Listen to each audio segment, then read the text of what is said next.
Hey folks, David here again, and we're back for another Irish mandolin lesson. If you're a subscriber and a follower of the channel here, you know we've been looking at a lot of Irish mandolin content for the month of March here. We recently released a huge interview with one of my favorite Irish mandolin players, Marla Fibish, that you should definitely check out. We had a lesson on jigs, and now we're squeezing in one more lesson here for a bunch of reels that I think pretty much any mandolin player should know, because these are really popular reels, and we're going to show you the melodies, dive into some ornaments together. So let's get started with our first reel, which is one called Maid Behind the Bar. 1, 2, 1, 2, 3, 4.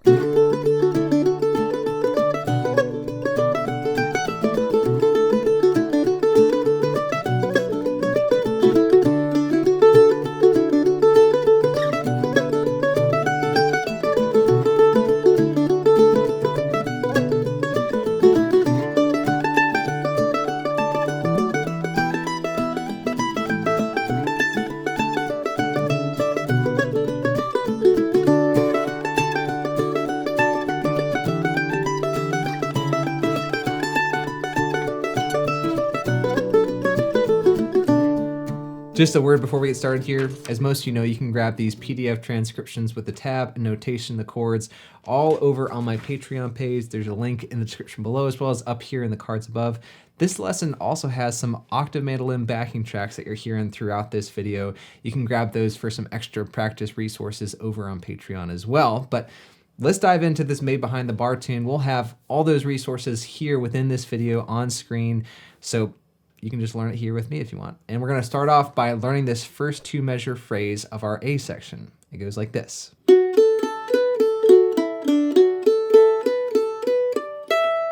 Like I mentioned before, we're in the key of D major here, and we're kind of playing around with the pentatonic scale for this melody with a couple of repeated notes on your open A string. It's not too tricky, but make sure to keep your right hand alternating for all those eighth notes, starting with the down here at the beginning. Try it with me.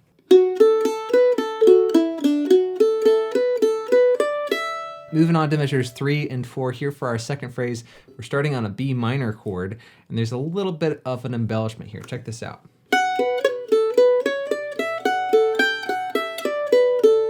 This ornament is basically a really fast pull-off. We're pulling off from the 4th fret on your A string with your middle finger down to the 2nd fret. So you want to make sure that your index finger is already in place by the time you pull off really quickly with your middle finger. Some people call this ornament a flick or a cut, so those are some other common terms that you might hear tossed around here. When you're ready, let's give these two measures a shot as well.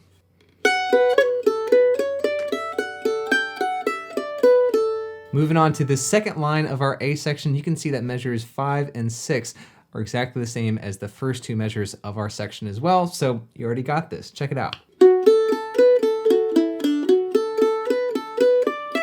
Then when we get to the last two measures of this section before the repeat, you can see that these measures are also very similar to the 3rd and 4th measures of this A section. So there's a lot of internal repetition.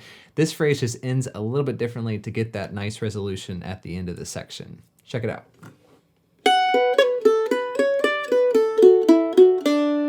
We'll end on that quarter note for now, but those last two eighth notes are going to lead you back up to the beginning of the A section so that you can repeat that whole section before moving on to the next part. But for now, let's see if we can just play these two measures together.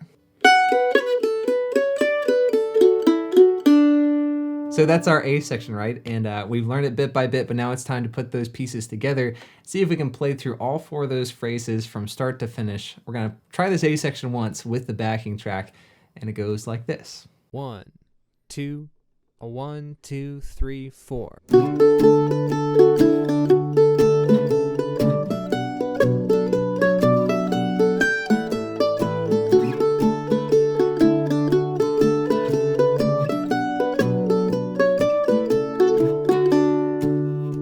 Nice work, folks. Of course, you want to repeat that A section, take the second ending, and then we're going to move on to this B section, which starts off with this two measure phrase right here.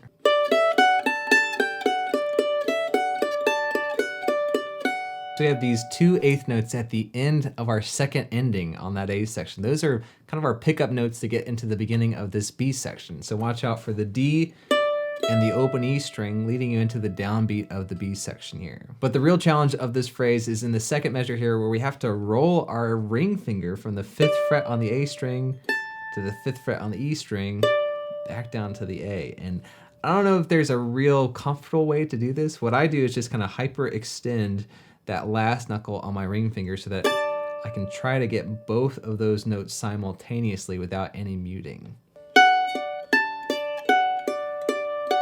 Definitely tricky, and if you're having any physical limitations here, another option would be to see if you could squeeze your pinky underneath your ring finger. So try out both options and see what works best for you. So when you're ready, let's try that whole phrase together.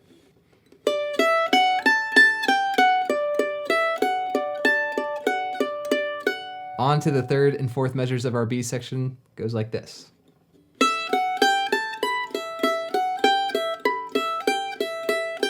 Lots of 4th finger action there. As you walk up here on the E string, I think it's helpful to keep all your fingers down as you go up to help distribute the weight of the string evenly across all 4 fingers there.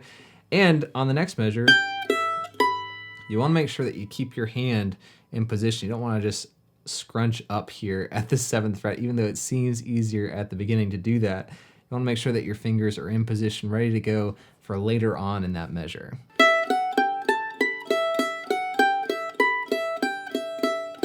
For the 5th and 6th measures of our B section, the melody changes quite a bit. So this is new material here. Check this out.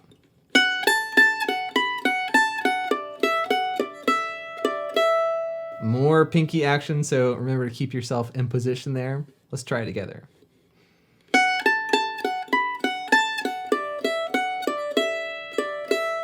And then these last 2 measures of our B section are pretty much identical to the last 2 measures of the A section, so you've already played this as well. Check it out.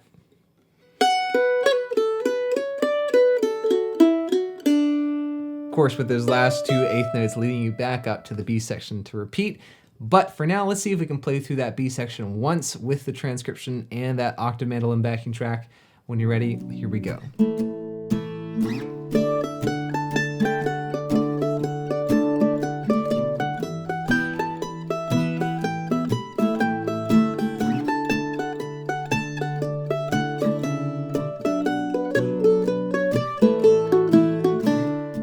One down, 2 to go, but before we move on from this tune, we have to play the whole thing from start to finish. Let's try both A sections, both B sections with that backing track and transcription. You got this. 1, 2, 1, 2, 3, 4.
On to Cooley's Reel, which is maybe one of the first tunes that I ever learned on the mandolin. It's a really common one in kind of an E minor modal sound, and it goes like this. 1, 2, 1, 2, 3, 4.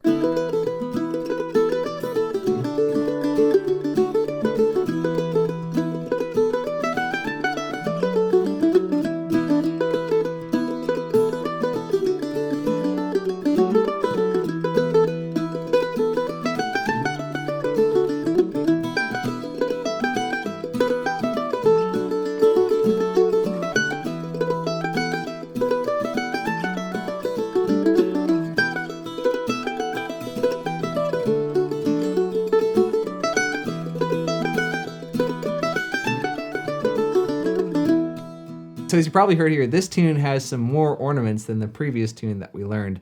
And we're introducing a new ornament here, the dreaded Irish triplet, where you have to move your pick really rapidly through the strings to get that stutter and that percussive sound that we're after. But A word to the wise here before we tackle that ornament is that you don't have to play the triplets if you don't want to. You don't have to play any ornaments if you don't want to. The most important thing is getting the rhythm and the timing of the tune right. Drawing from that recent interview video with Marla, she said that any note that's faster than an eighth note is not necessary to play the tune. Anything smaller than an eighth note is an ornament, as far as I'm concerned. It doesn't have to be there. So you don't have to go doodly doodly doodly doodly dum doodly dum, right? Exactly. You don't have to do that. You can take these triplets out. You can add in more triplets if you want to. You can add in other embellishments. You can change it up every time that you play through the tune. The most important part is just getting that timing right. So keep that in mind moving forward here. And we'll start off with this first 2-measure phrase. A big challenge with this tune is that we're doing a lot more of that finger rolling with the same finger on the same fret across different strings. Here we're doing it over the D string and the A string on the 2nd fret. I've heard some people call this the E minor squeeze, which is kind of a common figure that you see in other Irish tunes as well. And what I'm doing is laying down my index finger across both the D and the A strings for the whole phrase pretty much. And I'm barring down with my index finger at an angle so that I can get both the D and the A strings without having to change the angle of my wrist on the neck itself. And even when I lift my index finger up for that open A string there, I'm placing it back down in that same bar position, even though I'm just playing the 2nd fret on my A string, because I know I'm going to be playing the 2nd fret on the D string coming up later on. Then when we get to the open A in the 2nd measure, we can lift up our bar position and just play with the tip of your fingers again for all those other notes. But let's dissect that triplet that we have here before moving on. You can see these kind of strange symbols written above the notes in the standard notation, and those are another common way to notate pick directions. These are bow directions that you might see in violin music, and the upside down box signifies a downstroke, and the V signifies an upstroke. So here we're doing a down, up, down for the triplet, but then to reset our pick stroke to get back on track, alternating with our downstrokes falling on the beats, we have to do another downstroke right after the triplet to get us back on schedule. And the secret here, as you may have already ascertained, is that we're not playing a real triplet in the classical sense of that rhythmic figure. We're actually playing 2 16th notes followed by an 8th note. It's a very front-loaded rhythmic figure, and I think the key is to play it as fast as you can to get to that last note of the triplet as soon as possible to get that percussive sound that we want. When we put that back into the context of this phrase, it all sounds like this. And I definitely recommend toughing these triplets out at first, even if it's really challenging. But if you've tried this for a while and the triplets are still giving you hassle, let's just take them out. And one easy way to get around it is just to play 2 8th notes on the same pitch instead of the 2 16th notes followed by the 8th note. So this first phrase, instead of using the triplet, it could sound something like this.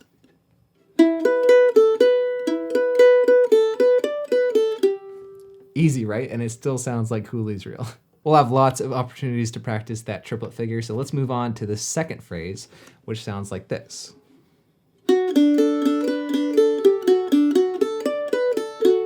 So we're playing over a D major chord here, right? And the melody draws heavily on your D major arpeggio to line up with that chord. We're just playing those notes in some different orders and throwing in a couple passing tones here to get this melody.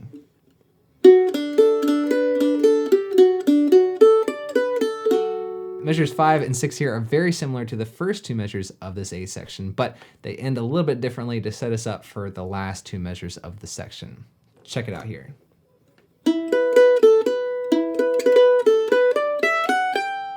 Let's try that together. And here are those last 2 measures. The turnaround phrase for your A section goes like this. Here we've got one more ornament, a little cut from your middle finger on the 4th fret of the D string down to the 2nd fret. Again, we're getting a really percussive sound here. I want to make sure that the 2nd fret rings out more than the 4th fret. Let's give that a shot. Just like the previous tune, those last 2 8th notes on our first ending here set us up to play through the A section again for the repeat, but let's just see if we can play through the A once with the backing track and transcription. Here Here we go. 1, 2, a 1, 2, 3, 4.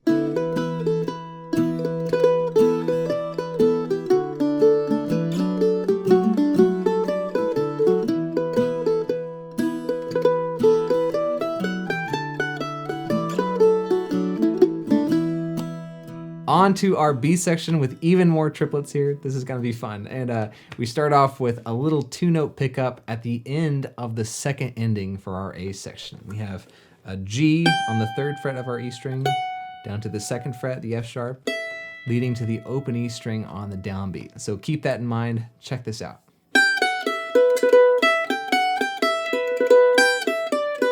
Two triplets in this phrase here, and you can see we're doing the exact same treatment with our right hand. Where we start the triplet on a downstroke, we do down, up, down, and then to get back on track with our right hand pick directions, we're gonna do another down on the next note to get back on schedule.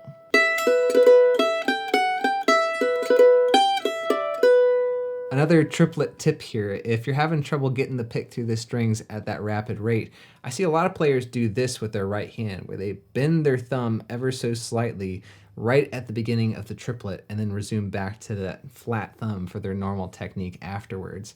I think the idea is that when you bend the pick down like this, you're coming at the strings with a sharper knife edge and reducing the surface area of the pick as it meets the strings, which I guess hypothetically should create less friction and make it easier to get through the string at a faster rate. So give that a shot if you're interested. And we'll try it out right now with this phrase here.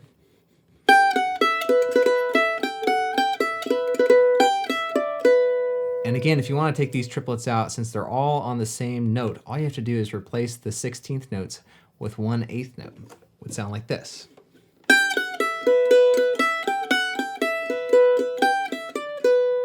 Pretty easy, right? But let's check out the second phrase of the B section now.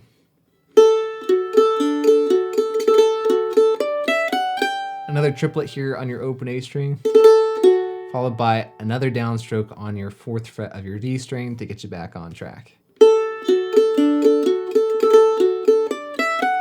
All right, the third phrase here is almost identical to the first phrase. A lot of triplets again. Check this out. The only difference are those last 4 notes, which set us up for the turnaround phrase here. But let's try phrase 3 together before we move on.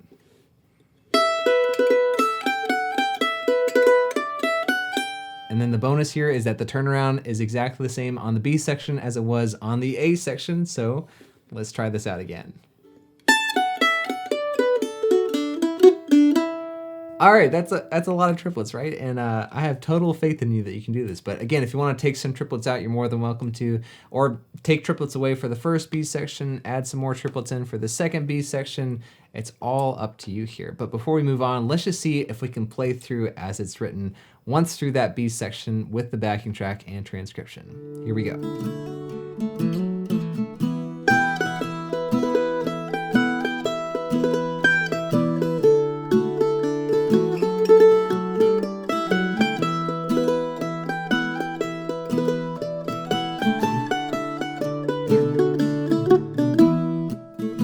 All right, this great tune, Cooley's Reel, is definitely deserving of a full playthrough. Again, if you want the backing tracks to practice playing through this a couple times in a row, you can grab them over on Patreon. There's a link in the cards above. But for now, let's see if we can just play through this once, both A sections, both B sections, and let's have fun with it. Here we go. 1, 2, a 1, 2, 3, 4.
Just one more tune to go here. We're gonna learn one called Sally Garden's Reel, and not to be confused with a few other popular tunes out there also with a similar name. I think there's an air called Down in Sally Gardens. There's also like a crazy crooked minor old time melody called Sally Gardens as well. But this one is a really popular Irish session tune in the key of G, and it goes like this. 1, 2, a 1, 2, 3, 4.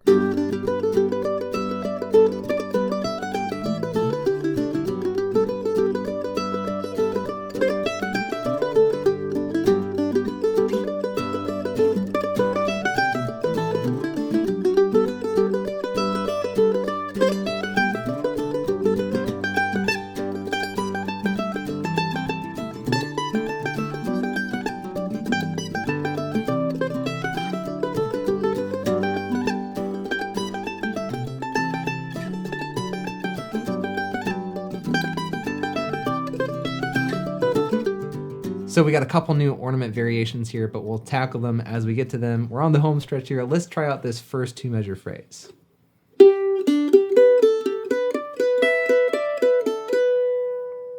Not too bad, right? Let's try that together.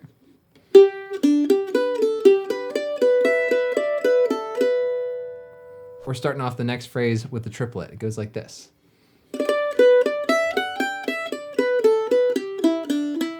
By now, you're an old pro at those triplets, right? Just remember we're doing a down, up, down, followed by another down on the 2nd fret of your A string to get you back on track. Again, we got this internal phrase repetition. The 3rd phrase here is almost identical to the 1st phrase, but instead of playing a longer quarter note on the downbeat like we did at the start, we're adding in an extra 8th note to keep that perpetual motion going.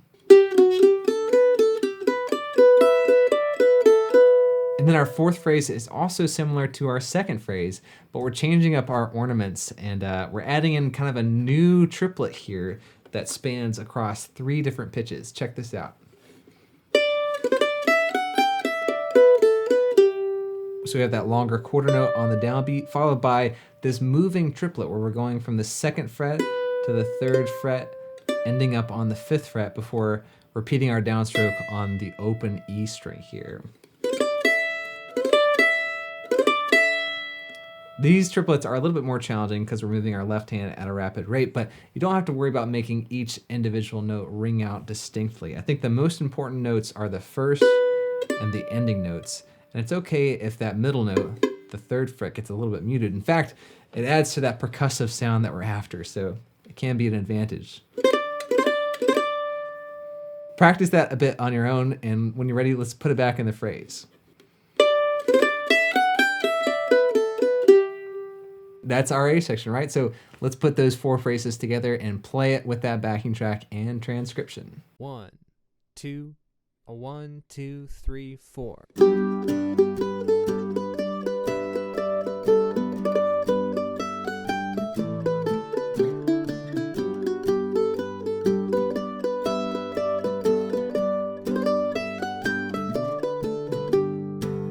Last section here, our B section starts off like this.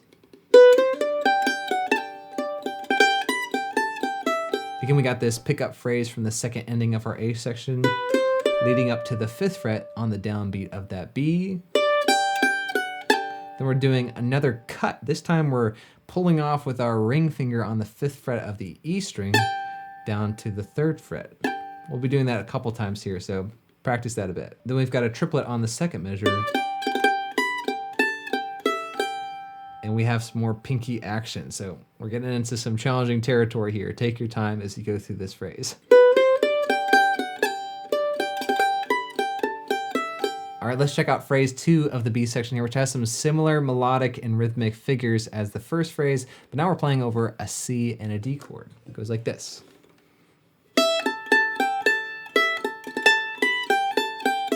Another triplet here, now on your A note on the 5th fret of your E string. And more pinky action too, so buckle up. Here we go. A little bit of relief here. The 3rd phrase is exactly the same as the 1st phrase of the B. Let's try this again.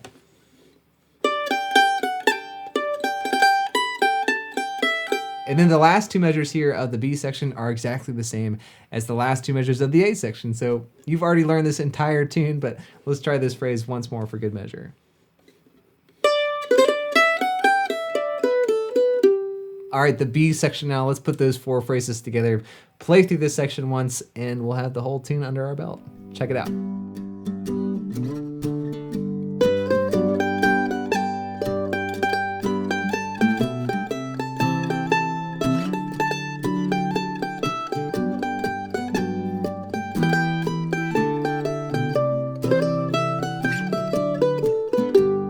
And you got to play through this whole tune with me as well. It's just such a fun melody. Let's try all of Sally Gardens, both A sections and B sections. And yeah, here we go. 1, 2, 1, 2, 3, 4.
Well, those are 3 Irish reels that I think pretty much every mandolin player should know. Even if you don't play much Irish music, these are amazing tunes, and you'll definitely find some other mandolin players out there who know these as well. And you got to let me know in the comments below what you thought about them. If you like these tunes, if you like those ornaments, if you have some ideas for some different ornaments that you like to play, please let us know. And if you want to support this channel, you can do so just by liking and subscribing here, as every other YouTube tells you. It's so helpful just to have the support here. And if you want to support even more, you can join over on Patreon and grab those extra learning resources like the PDFs and the backing tracks. We just peaked over 2,000 patrons on the page, which blows my mind. Huge thanks to all the support there. It's just become an amazing little learning community that we'd love for you to be a part of if you haven't checked it out already. And if you are just hungry for some more Irish mandolin content here on YouTube, then check out this other lesson here on screen where we checked out 3 common Irish jigs, and we looked at the jig picking pattern and some ornaments that you can use with that crazy right hand technique. You can also check out the interview that we did with Marla Fibish, and just check out some of the other lessons that we have here. We got some more stuff coming your way soon, so I'll look forward to seeing you in the next video.